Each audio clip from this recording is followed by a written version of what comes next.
Picture this. You are standing outside in the freezing dark, staring through the spiderweb cracks of a dying laptop screen. At the exact same moment, you are architecting a solution that will soon be used by massive, multi-billion-dollar global institutions. It is October 2010, Bucharest, Romania.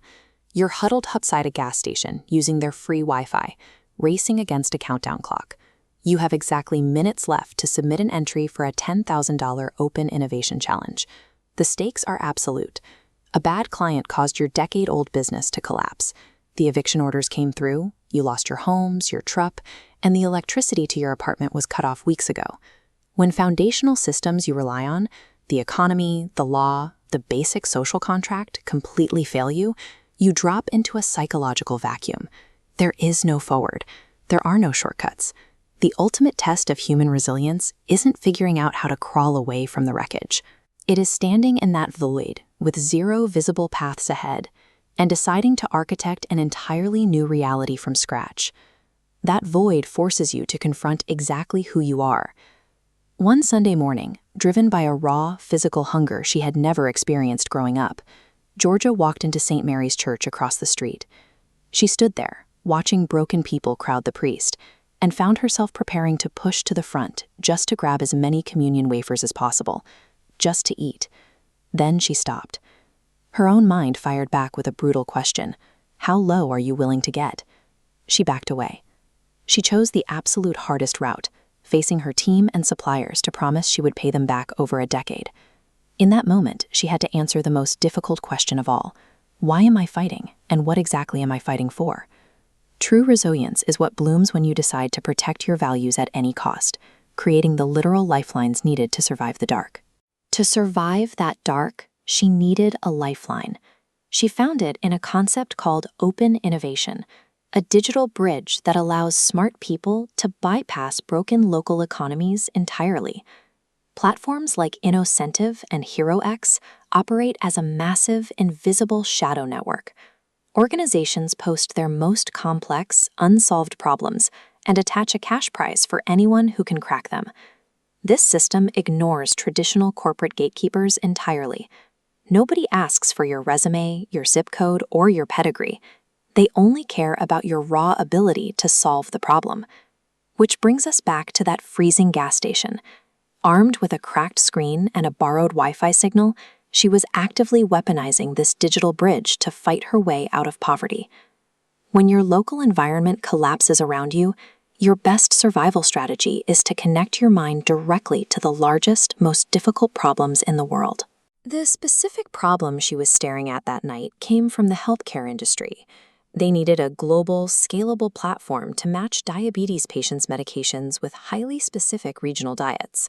She wasn't a medical expert. But looking at the data, she realized the seeker's initial premise was incomplete. So instead of trying to force an answer to their prompt, she rewrote the question itself and submitted that. 2 months later, an email arrived at 2 a.m. That audacious, lateral approach beat out a global pool of experts. She won the $10,000 prize. The seeker selected exactly 2 winners for that challenge: Georgia, typing outside a Romanian gas station, and a high-level bank president in the United States. Solving the problem was the result, but identifying who she was solving it for, those millions of patients, became the engine. That first win transformed from a desperate survival tactic into a repeatable strategy. Over the next decade, she evolved into an elite problem solver, engineering over 60 complex solution architectures. Looking at her winning portfolio, you see a mind slicing across entirely unrelated industries. A platform bridging medication and diet in healthcare. An AI-based application humanizing digital banking. Then, the stakes escalate to global geopolitics.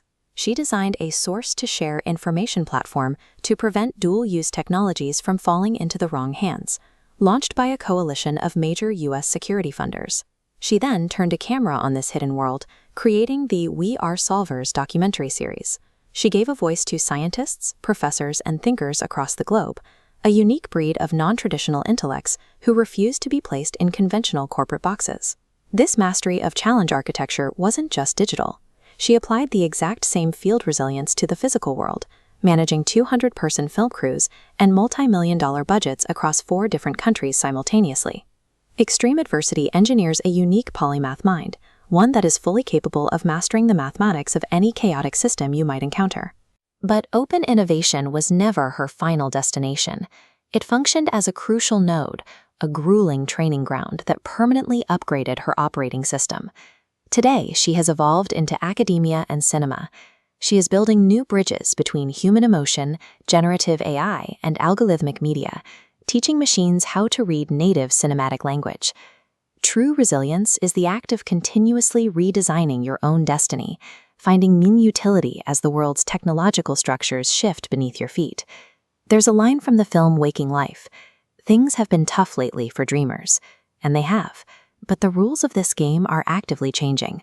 When the old systems collapse, the artist and the smart thinker must completely refuse to disappear. You cannot let someone else dictate your value. You possess the raw, unadulterated power to architect your own reality from the ground up, no matter how cold or dark it is when you start typing. Which leads you with the same defining question Georgia asked herself in the church pews a decade ago, a question every person at a crossroads must answer every single morning. What am I working for?